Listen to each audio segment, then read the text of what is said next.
A very blessed day, everyone. Greetings to you in the name of the Father, the Most High, Allah, Yah, Yod, He, Vahu, He, Elohim, God in our modern day name, and in the name of the Lord, Thoth, Melchizedek, Jehovah.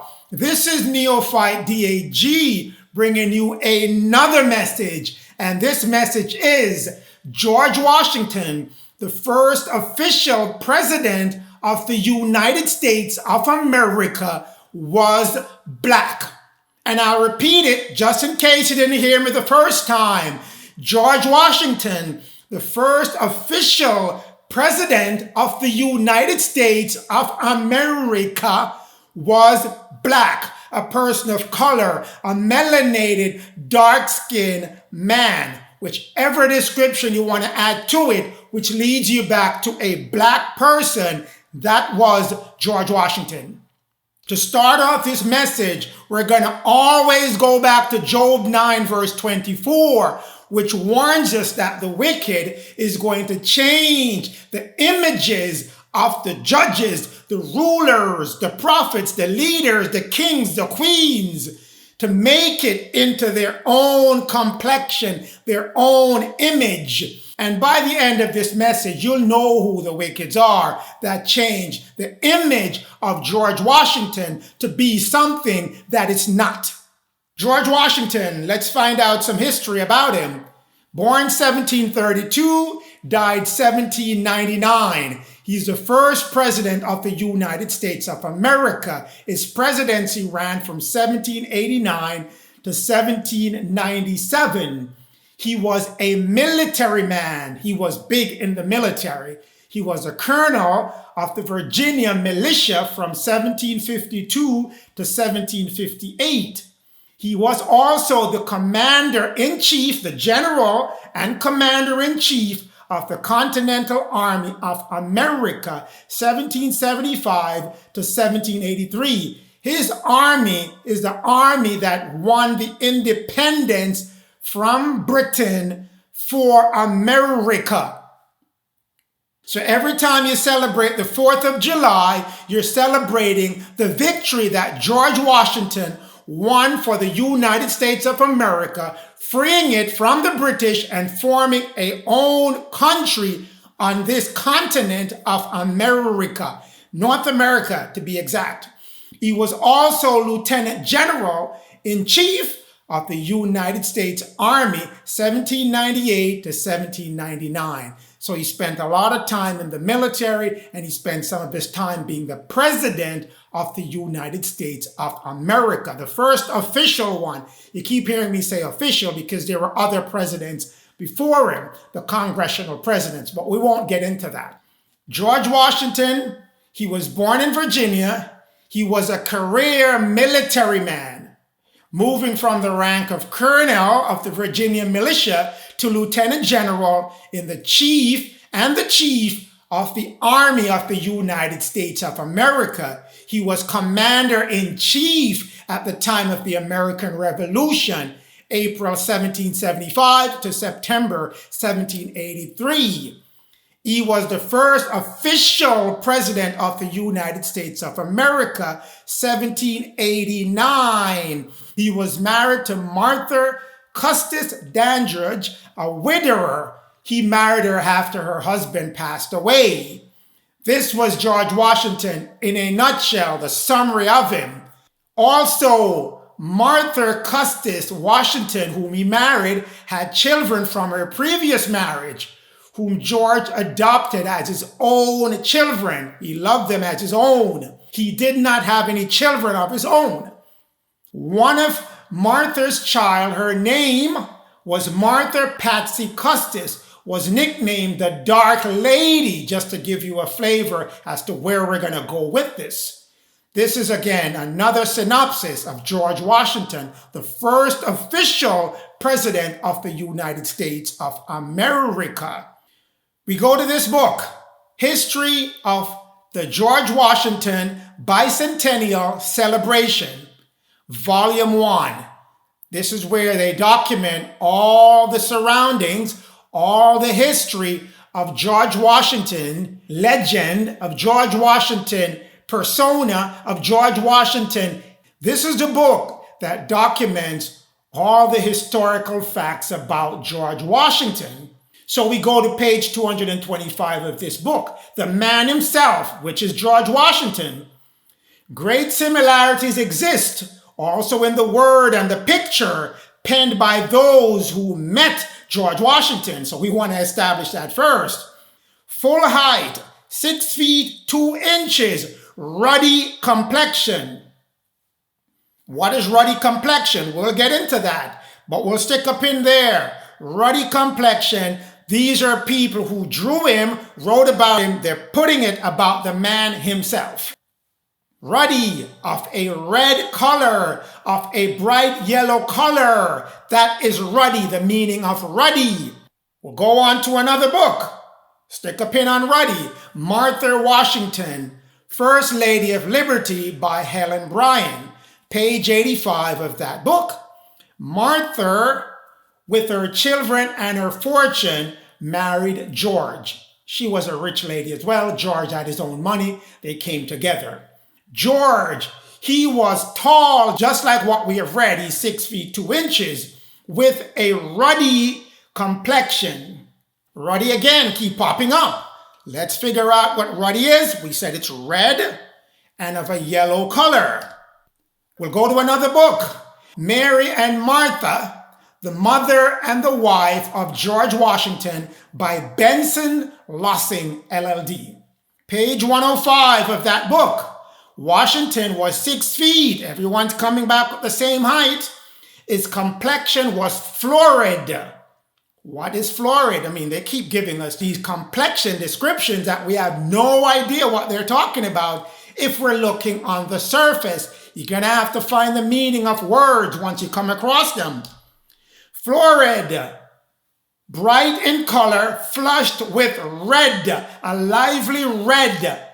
So we know he's of a reddish color. As he's ruddy, ruddy's telling you is red also. So ruddy red of a bright red color. That's the description for George Washington. Examples of ruddy. Figure out what ruddy looks like.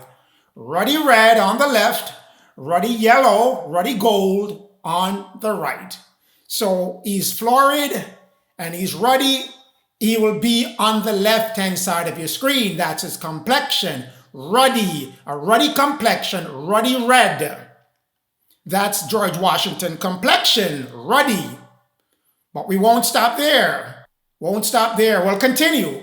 George Washington, a biography by John R. Alden. We go to page 11 of that book. A British officer who met George Washington some years later reported that he had a dark complexion. So we're moving away from ruddy and florid, and now we're going into specifics. The officer met him, described him, dark complexion. No confusion there now. We're not stopping there. We keep going on. George Washington, a biography by Douglas Southall Freeman, Volume 2. We go to 239 of that book. Van Horn, description was fairly specific, The man who inquired about the letter was tall, with a red coat and a sword, and appeared to be a stranger. I wonder who is tall and appeared to be a stranger. The man who he described in the letter was tall, dark. I wonder who he's describing as tall and dark. George Washington, that is. What tall, dark officer was there in America, 38 years of age, unmarried, before he married Martha? What dark officer is there that he's talking about? None other than the only officer who was known to Lord London informants as in the way of answering this description was Colonel Washington, was George Washington. Tall, dark officer. Coincidental? So many people saying he's dark, he's of a ruddy red complexion, a florid red complexion. No, that's what he was. Dark officer of the United States Army. Let's continue. We're not done yet. Let's go to 240 of that book. We're not done yet. When the colonel was returning from the visit to General Shirley in Boston, London consequently asked Kennedy for a description of the Virginian. Washington, said the captain, was a black complexion. Washington, said the captain, was of a black complexion. Washington, said the captain, was of a black complexion. No confusion there. He was a black man with black complexion. George Washington, the Virginian, tall, dark, black complexion. That was George Washington. Let's go to Patsy. George Washington, favorite stepchild in his marriage with Martha. We go back to the same book. George Washington, Bicentennial Celebration, page 209 of that book. Martha Custis, or Patsy as she was called, the death of the Dark Lady, as Patsy was called because of her deep brunette complexion. Deep brunette complexion. And we think brunette is a Caucasian person. No, it's a description for black women during that time. Brunette, a woman with a brown or dark complexion. That's the description given for brunette during George Washington time, Abraham Lincoln time, all the way up to 1924, when they changed the description to confuse you so you would lose identification and the roadmap to know who these people are and were. They were black people, dark-skinned, complexion people running the government all the way from 1619 to 1890s. And then they lost power in 1924. We'll get to that soon. Again, Martha Washington, the First Lady of Liberty by Helen Bryan. We go back to that book. Again, just to confirm that it wasn't one time they mentioned her as brunette. Books after books after books gonna keep popping up with brunette.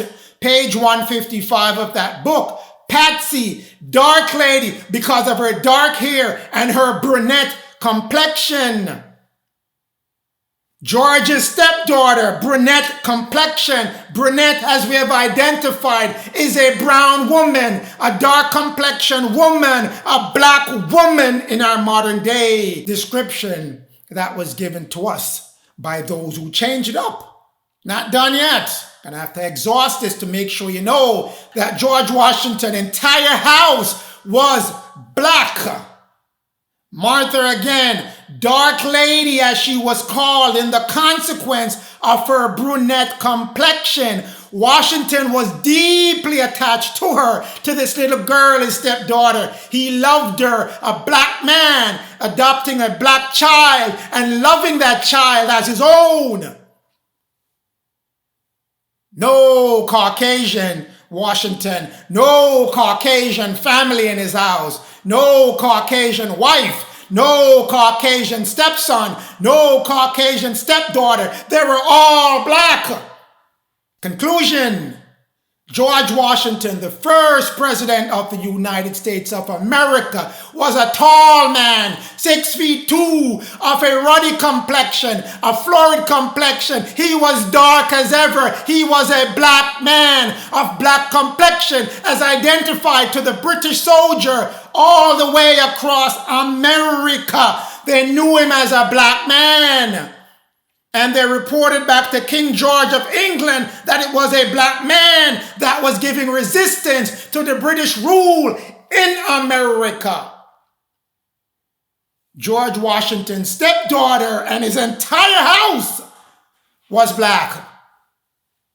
George Washington's wife was black. She cannot have a daughter in another marriage who's dark black, and she's not black or something close to black. Both her deceased husband and herself were black by process of analytical reasoning, because we're not fool anymore where these things can work on us.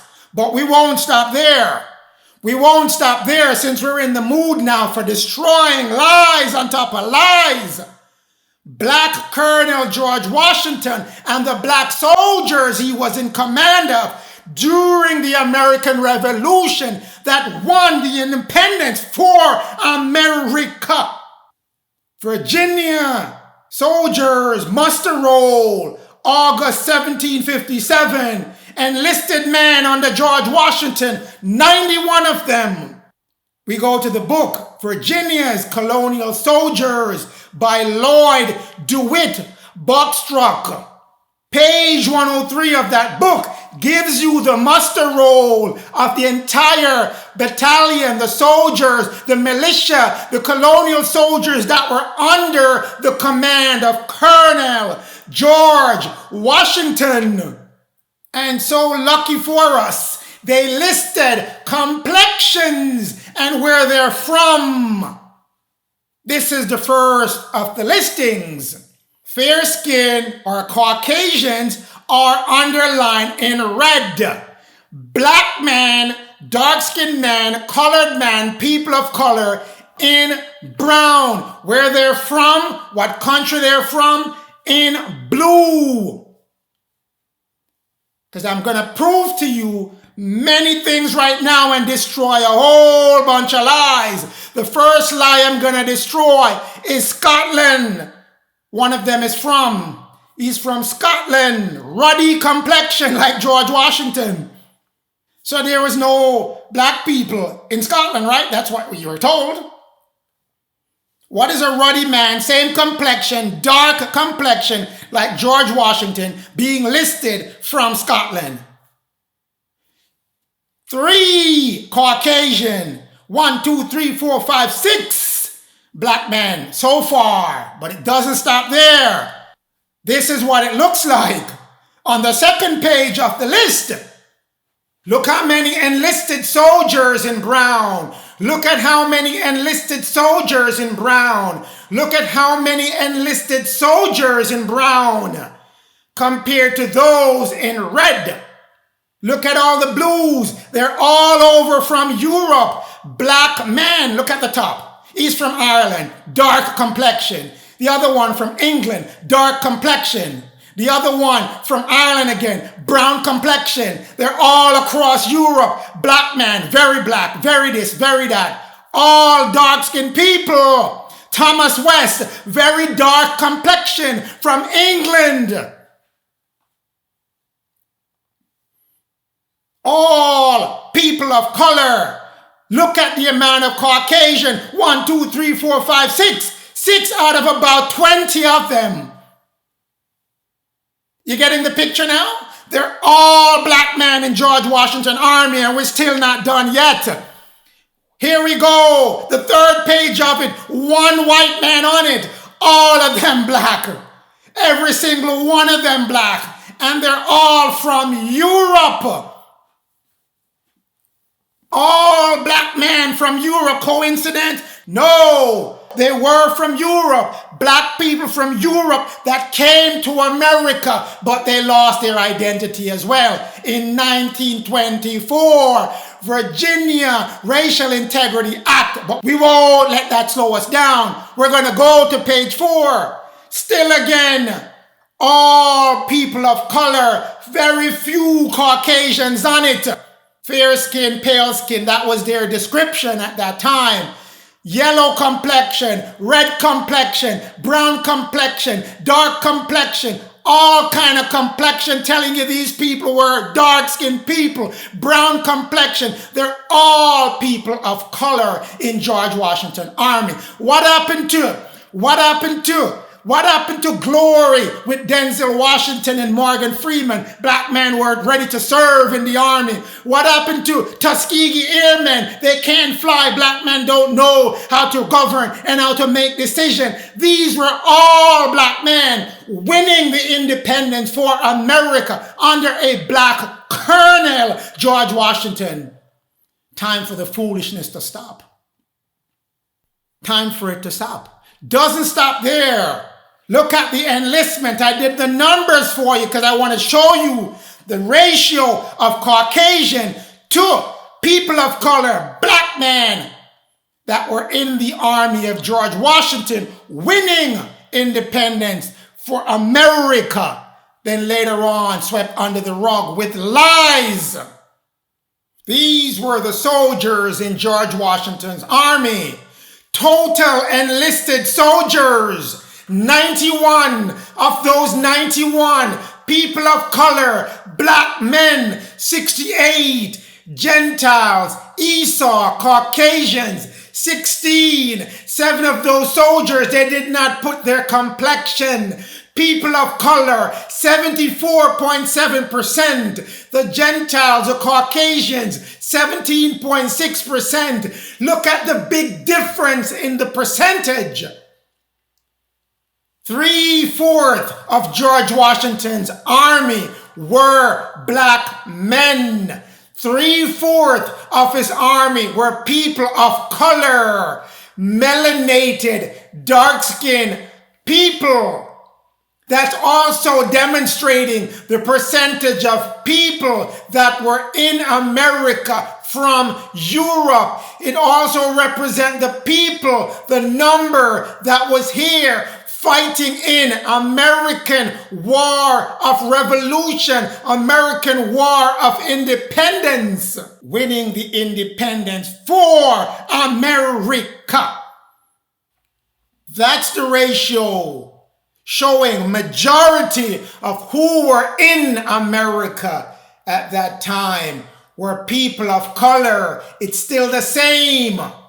Nothing has changed. Only false teaching has moved you away from knowing that you are the majority.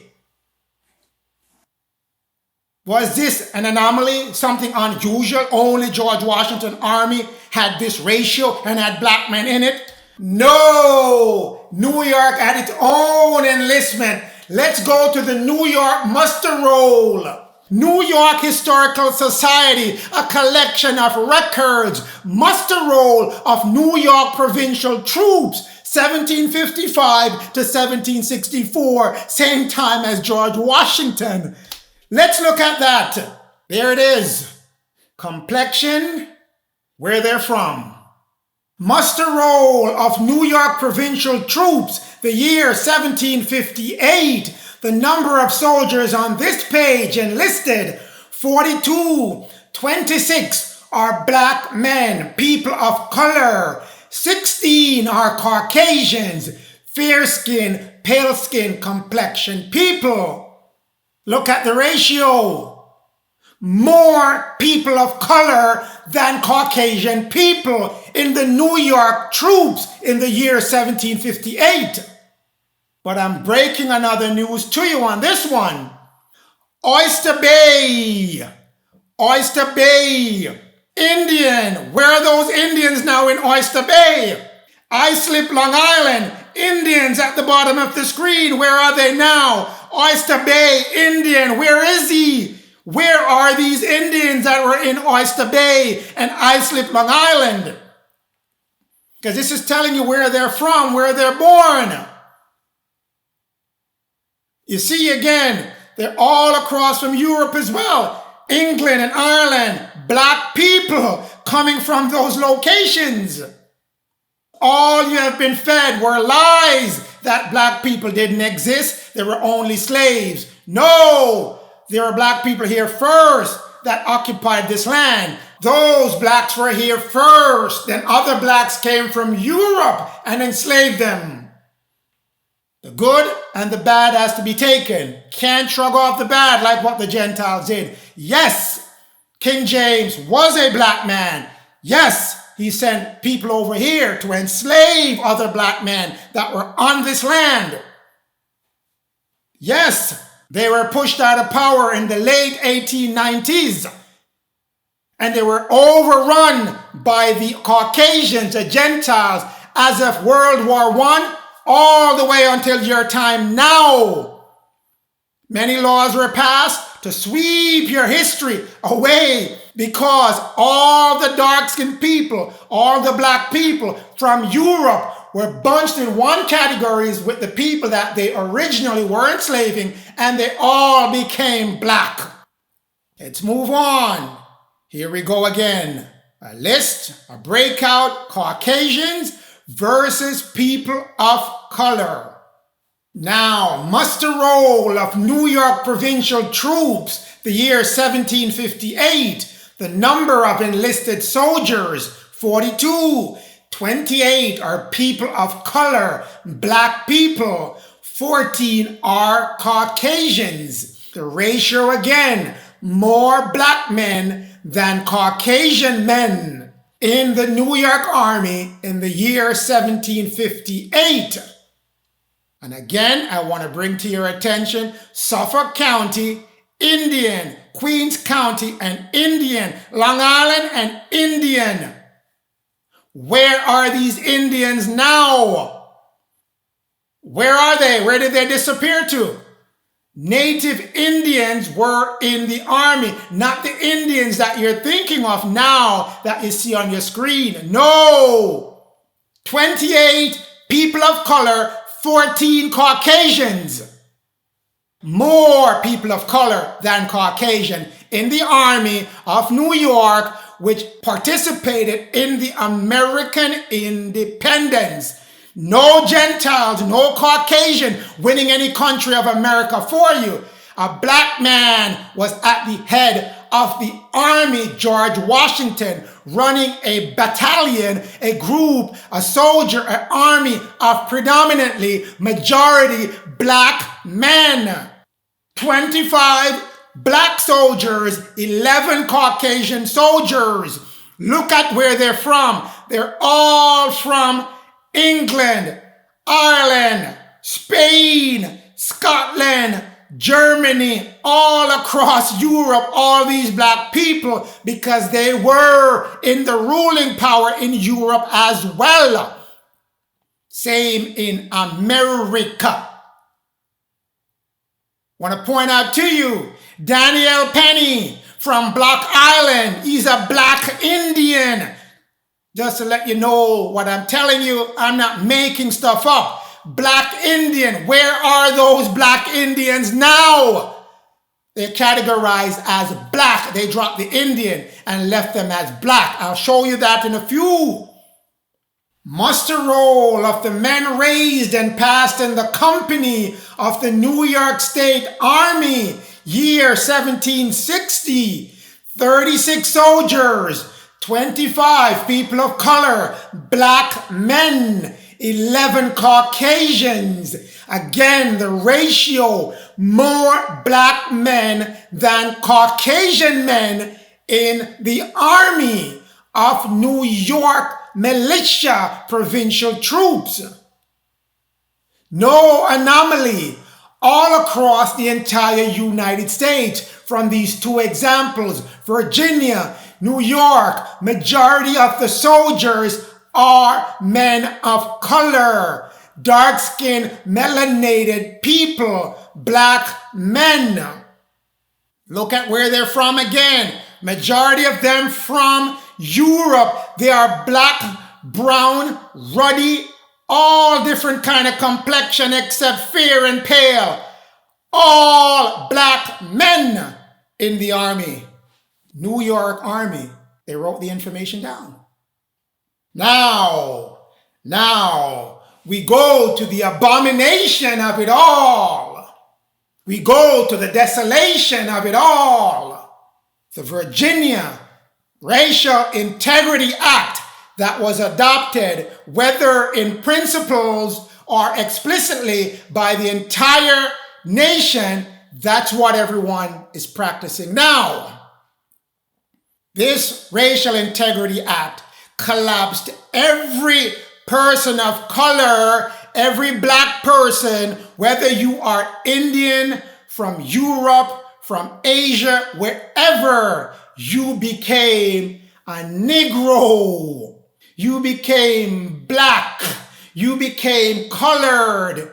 All your other identity vanished and gone away, never to be resurrected until now. If you're listening this message, you know you're native to America. You know you're native to America. You know Verrazano saw you. He was the first one to see you on the southeast coast, on the northeast coast of America. He said you look just like the Ethiopians. You know your last name sounds Scottish. Yes, you're the Highlanders and the Lowlanders, the clans of Scotland. Your last name sounds Irish. Yes, you're part of the Black Celts. Your last name sounds French. You are the French Huguenots. Yes, you started that colony up in New York State. Your last name sounds Dutch. Yes, you are the Huguenot Dutch. Yes, you are the Sephardic Dutch. Yes, you founded New York State. Yes, you founded New York City, formerly New Amsterdam. Your last name sounds Welsh. Yes, you are the dark, swarthy Welshman. Your last name sounds German. You are the German Palatines. Benjamin Franklin didn't like you that much. He didn't think you can get their complexion, the Caucasian complexion. You were, and your ancestors were from those countries. They just collapsed into one category because they were pushed into that category when the white classification was removed from being from Europe to now you have to prove that you had Caucasian blood in you. 100%. If you couldn't prove that, you lost your white classification and you became Negro, you became black, you became colored. Racial Integrity Act of 1924. That's what you became. So every identity you had, gone. Gone, gone, gone. We go to page 3 at the top. Mixture of either of these crossing with true Negroes should be designated as black, Negro color. So if you were a mulatto, a quadroon, an octroon mixed with a Caucasian, you are now black. Everything gone. So if you're from Europe, gone. Gone, gone, gone, gone, gone. The term Indian will no longer be accepted for that class. All the class that just previously mentioned, no more Indian for you. But must be applied only to those known pure Indian blood or those who mix with Caucasian. Don't get fooled by the white classification, hijacked to now mean Caucasian. If there's a mixture of Negro, if there's a mixture of a black man, if there's a mixture of a colored man, they must not be classified as Indians, but as Negroes or mixed Indian. But no one classified you as mixed Indian. They called you Negro. Everything that you were and was disappeared with the adoption or adapting to this act. And therefore, because you cannot prove that you had 100% Caucasian blood, you were defaulted to black, Negro colored. Before that time, if you were from Europe, you were classified as white status. And the white status created a Negro status for anyone who was native to America and who was a slave. But because of this act, after the black Europeans lost their control to the Caucasian moved them into the category of mixed, Negro, colored. They were gone from that point in time. So George Washington, whole history, because you're hearing now that he's white. Yes, he was a white classification at the time he was president, but he was a black man, a black complexion man from Europe. So he was classified as white status, but he's a black man. It didn't change his complexion, nor did it change it for all the black Europeans that were in his army that won the independence for United States of America. They were all swept under the rug by this Racial Integrity Act of 1924, but we're not done as yet. Do you think we're done as yet? No, we're not done as yet. We're not done yet. Black Colonel George Washington of the Colonial States fighting for the independence of America versus Black King George III of England. One black man fighting with another black man who ruled both continents. Black Men. King George III by John Brooke. Page 288 of that book. His complexion, King George complexion. He was tall, well-built, large nose, thick lips. King George was tall, well-built man, big nose, thick lips. His complexion was ruddy. We already figured out what ruddy was because George Washington was described as ruddy, and we know it's ruddy red. A black man, it comes back to disguised under tricky words. I call them spell words. But ruddy, a black man.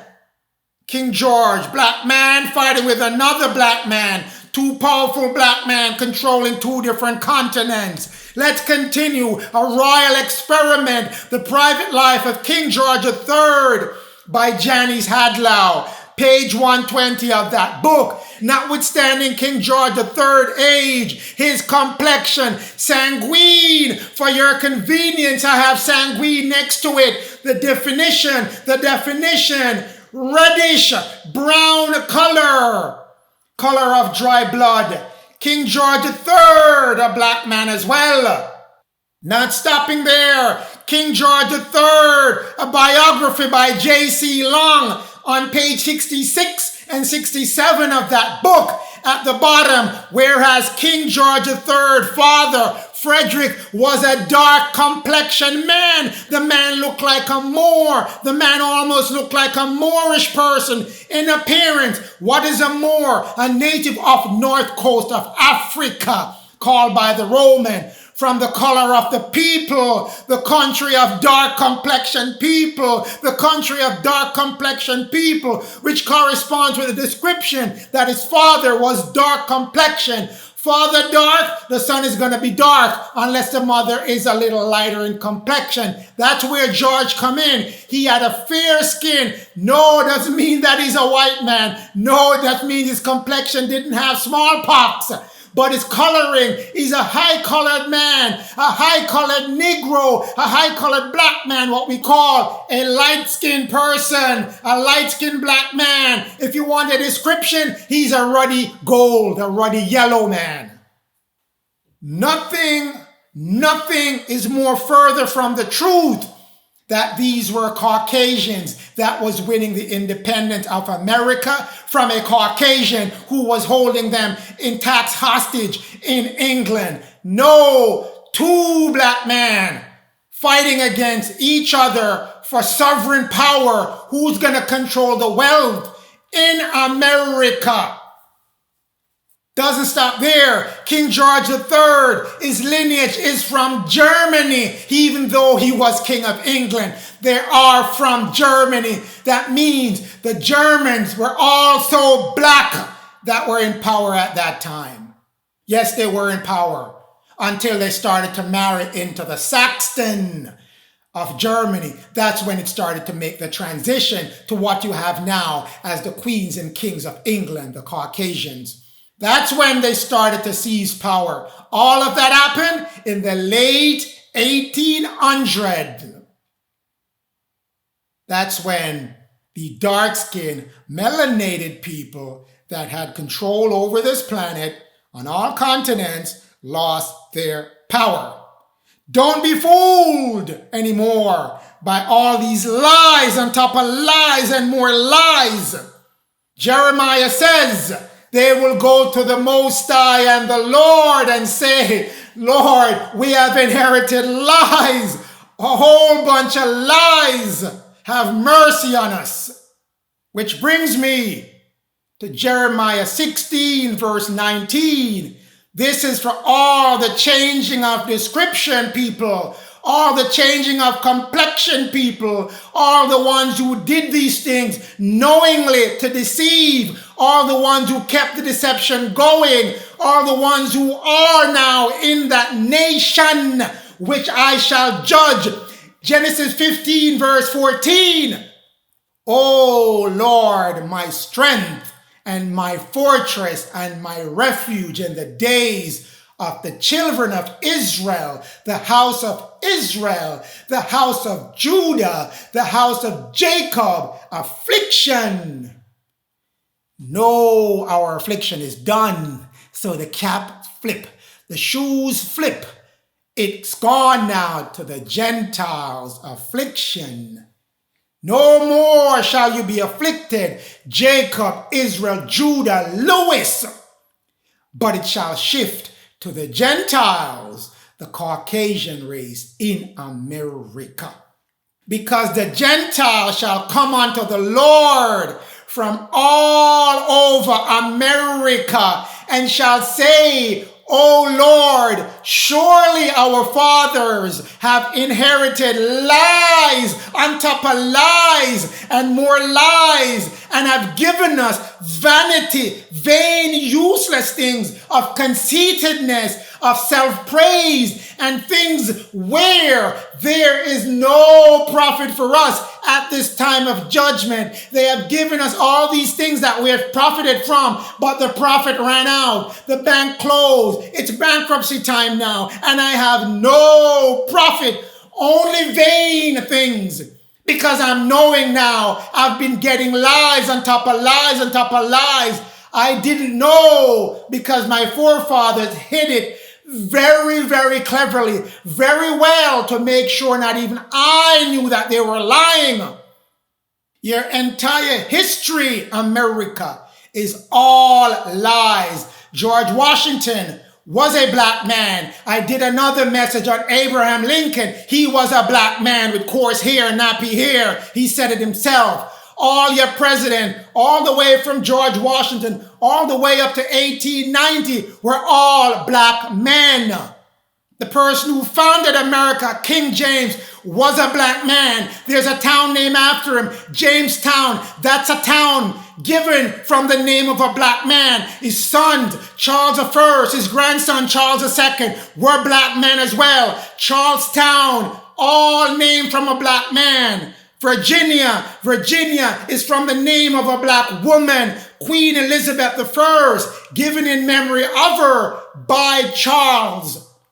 The entire history of America, all related to people of color, black people who formed it, and they got swept under the rug with the Racial Integrity Act, swiping them out of the white classification to a black Negro mixed. Don't be fooled when you read things saying they're white. Know what year they're talking about and know what the author is trying to do. White is a classification, because George Washington, in many books, you'll see that he's white. But when you go into the details, the man is a black man, 6'2" and black. With that said, oh Gentiles, you still have time to repent of all the things that you have done, to beat down not only the person of color that was on this land, but also the other person of color that came on this land from Europe with you. Time to repent. Everyone who is involved in all of these atrocities, all these lying, all these deception, leave the compound of Lucifer, who has given you all this authority to lie on top of lie on top of lie through his enticement of wealth and power, and feed into your desire for greed and wealth. But he conveniently forget to tell you that there's going to be consequences to anyone who have done these things to the chosen seed of the Most High, that they will be recompensed upon their heads for what they have done to the chosen seed of the Most High. He forgot to mention 2 Baruch 82 to you, verse 1 all the way down to verse 10. That whosoever have done these things to the chosen seeds of the Most High will be avenged upon. For know that our Maker will assuredly avenge us on all our enemies according to all that they have done to us. He forgot to mention that. He also forgot to mention this will come at the end of time when he's doing his judgment, which is now. It's not far off anymore. It's right now. And by no means it's delayed. And he made specific mention, the Most High and the Lord and the prophets who wrote these scripts mentioned the Gentiles specifically. For lo, we see the multitude of the prosperity of the Gentiles, though they act impiously, they act against the word of the Most High. But they shall be like a vapor. Behold, the multitude of their power, though they do wickedly, but they shall be made like unto a drop. And we see the firmness of their might, though they resist the Most High every hour that they get, but they shall account as spittle, and we consider the glory of their greatness, though they do not keep the laws of the Most High, but as smoke they shall pass away. He forgot to mention these things to you. Know, O Gentiles, you have time to make that change in the course that you're going. Now that you have been notified that there are consequences to it, you can mitigate those consequences, make them less severe by going to the Most High before the affliction and say, Most High, I have done these things. My forefathers have done these things as well. And I've inherited all these lies and vain things. And I want to make a humble supplication before you and ask for forgiveness. You want to do these things. You want to make that supplication, ask for forgiveness, change your course of action before the Most High start laying down the more severe part of the judgment. Because the sun that's above your head is going to reveal all lies. It's going to reveal the true identity of all those people of color. When the sun begins to radiate upon them and awaken their DNA and their RNA, their double helix and their triple helix and their 12 strands of their DNA and RNA, it will reveal who these people are. You don't want to wait until that time, because the sun is going to radiate, is going to get ultraviolet that's going to feed into the DNA and make these people into the light being, the spiritual beings that they are. You don't want to wait until that time. You want to do whatever you have to do to make amends before that time, because the sun is going to make sure those people rise up and be who they are. You don't want to wait until the Most High send his great sign. After he has woken these people up, he's going to send his great sign. You don't want to wait until that time. That time it's too late for you to make amends. You're going to have to go through all the calamities that's promised to those who have done wickedly and have not repented their ways, changed their ways, made their supplications, and go on a new path. Because he's going to send these great signs, and he's going to gather his righteous seed. You don't want to wait until that time before you come and make your amends, make your supplication, and start changing and turning your thoughts to the plan of the Most High.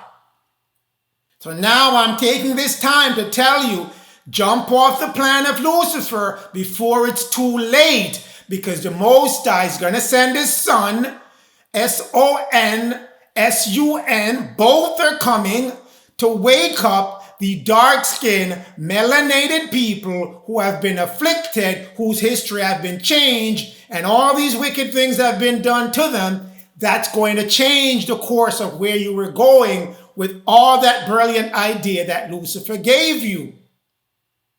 Because remember, all those who have afflicted those dark-skinned, melanated people, knowingly and knowing who they are, they shall be given up to the sword among the many things that they shall be given up to.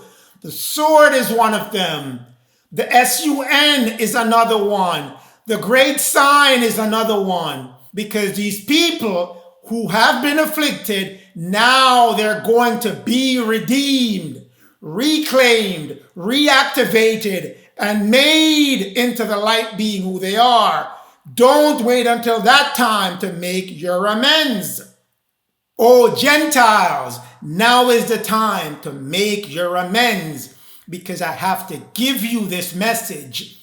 You are my brother and you are my sister, oh Gentiles. I have nothing but love for you. So that's why I'm giving you this message, so you can make that change individually, collectively, but know that the change is necessary in order for you to radiate and vibrate in that vibrational energy that will attune you to the right frequency, so you shall not be a part of the sun radiation, the negative radiation of the sun. You shall be part of those who are gathered during the great sign, and this war that's impending, that's right around the corner, will not affect you, because those who did these things, so the dark-skinned people, knowingly, and do not make that amends to them and to the Most High, shall be delivered up to all these things that I just mentioned. War, the sun, the great sign, and many others, but those are the three I want to leave you with for now. George Washington himself, he even had visions of this war coming to America. He wrote his vision, he gave an account of his vision, and it was written for us so we can know what was coming in terms of George Washington's view as to the ending of America. Let's read his vision.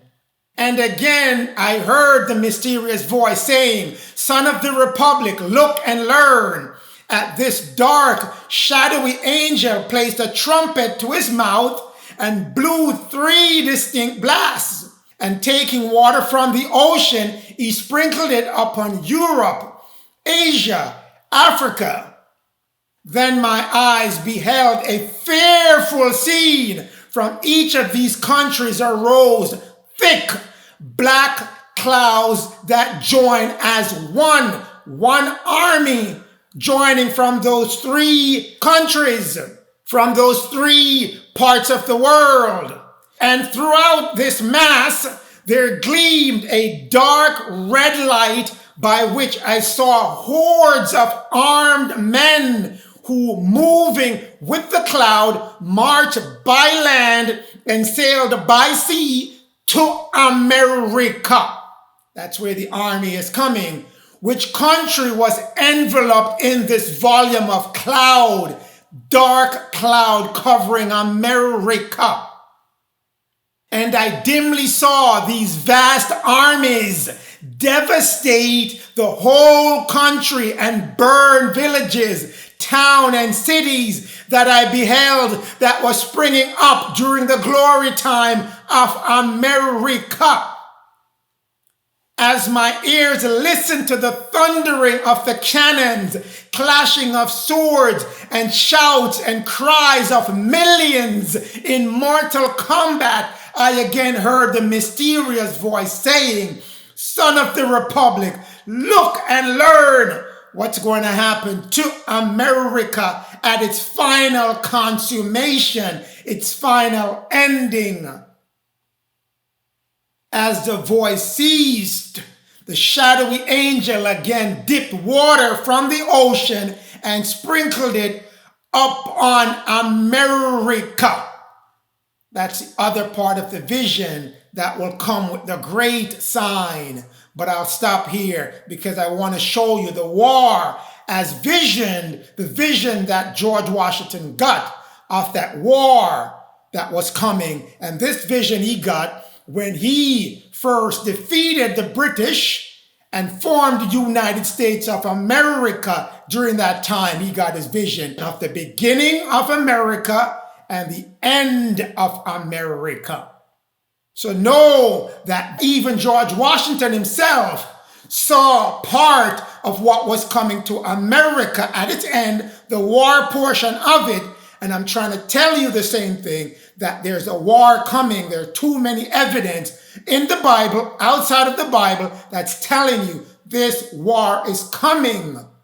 With that said, stand strong, be strong, stay strong in the name of the Most High, Allah, Yah, Yod, Het, Va'u, Het, Elohim, God in our modern day, and in the name of the Lord, Thoth, Melchizedek, Jehovah, who has told us all that is hidden shall become seen. All the unseen shall be seen. Praise you always.